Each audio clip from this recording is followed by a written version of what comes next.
Hey, what's up everybody? Welcome to day 63 of commercial diving school. Today we continued with our underwater burning, and so I'm going to tell you about everything that happened today and how today went. So if you're new to the channel, make sure to subscribe, leave a like if you enjoyed this video, and leave any comments or questions down below.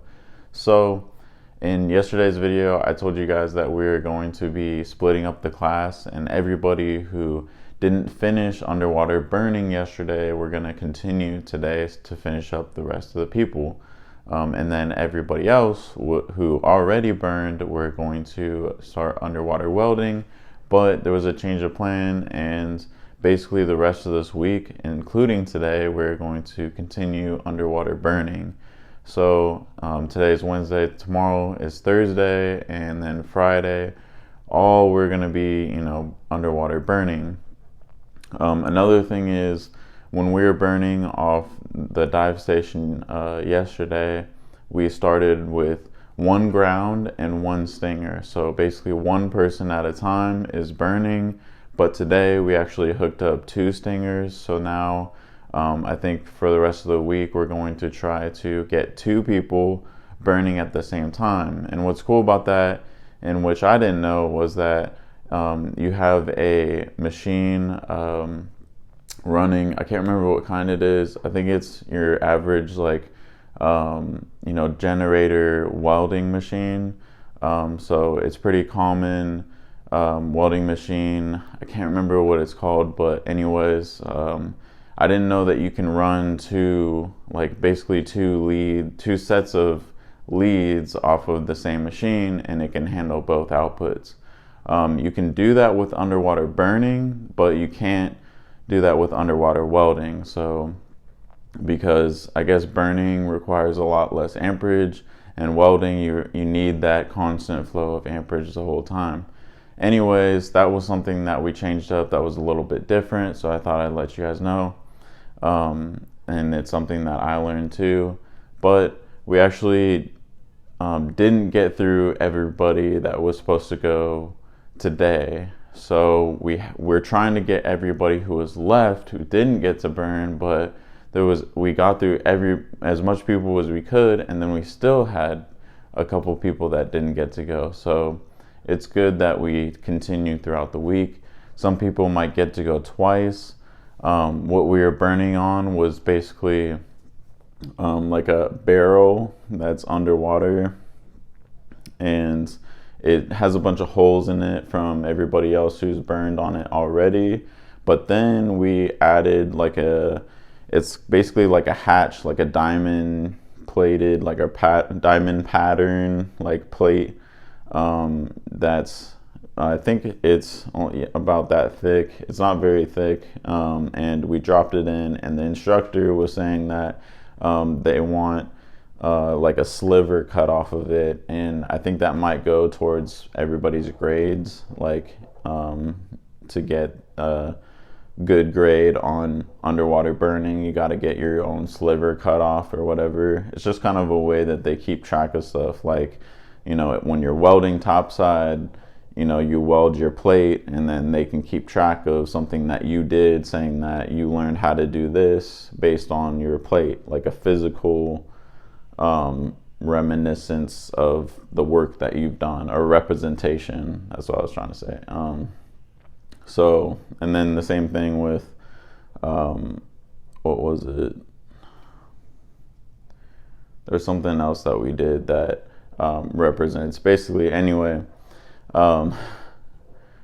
today we continued welding. I also wanted to talk about doing comms for underwater burning.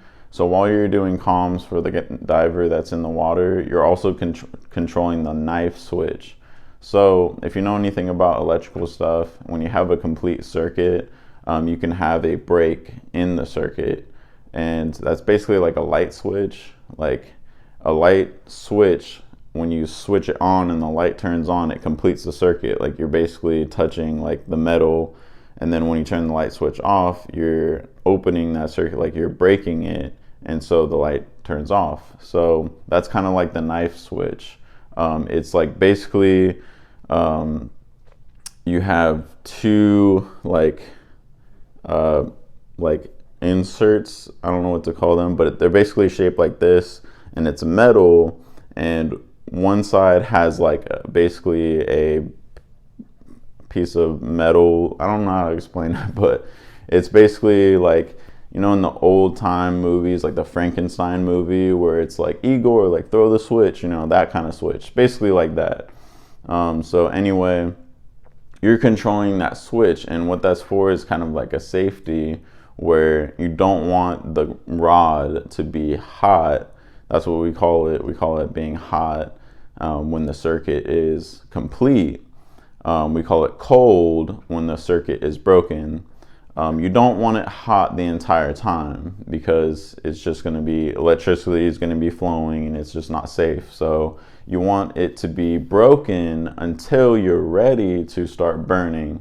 So when they're ready, like they're on the job, like ready to make it hot and start working and burning, that's when they tell you make it hot, and then you close the knife switch. So that's just one thing I wanted to tell you guys, that if you're thinking about going to commercial diving school, that's for those of you that are thinking about it. You will be operating like a knife switch for burning and underwater welding, just so you guys know. And it's kind of cool because when you close it and then when you open it, it kind of like sparks off, because it's kind of creates the arc for like half a second when you're breaking the circuit. So it's like a flash, so it's kind of cool. It looks cool, like when you're like, you know, it kind of looks like in Frankenstein when he throws a switch and it's like sparks and everything. It's not crazy or anything, it just kind of looks cool like when you do it. And it's kind of, the switch is kind of big and exaggerated, you know, like a light switch is like kind of like really small, like or whatever, but this switch is like huge, so it's like, you know. And but anyways, yeah, basically everything was the same as yesterday, and everybody's gonna get a chance to burn again, I think. And then next week we're gonna move on to underwater welding, and after that, you know, we're gonna get a chance to float a boat. So I think one of the requirements of the school is you have to float, or I don't know how to explain it, but basically float something that's over 1,100 pounds. And like I was saying in a previous video, that at CDA they have basically like a fishing boat that's been like filled with concrete, and they sank it to the bottom. And that's one of the things, as a senior, you have to, like, you know, basically tie a bunch of lift bags, or they also use barrels to lift it up, kind of like a salvage operation. And then we get to dive from the bell. That's like, I think in the last week. But yeah, we're getting pretty close to the end of this senior, like we're getting close to the end of the first week of the senior module. So time is moving fast. You know, before you know it, I'm going to be in Ocala and doing things down there. So thank you guys so much for watching. That's all I got for this video. Stay tuned for tomorrow and Friday's video. And then I got week 13 video coming up this weekend.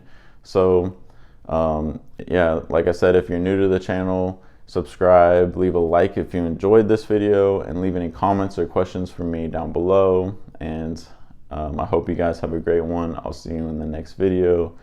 Peace.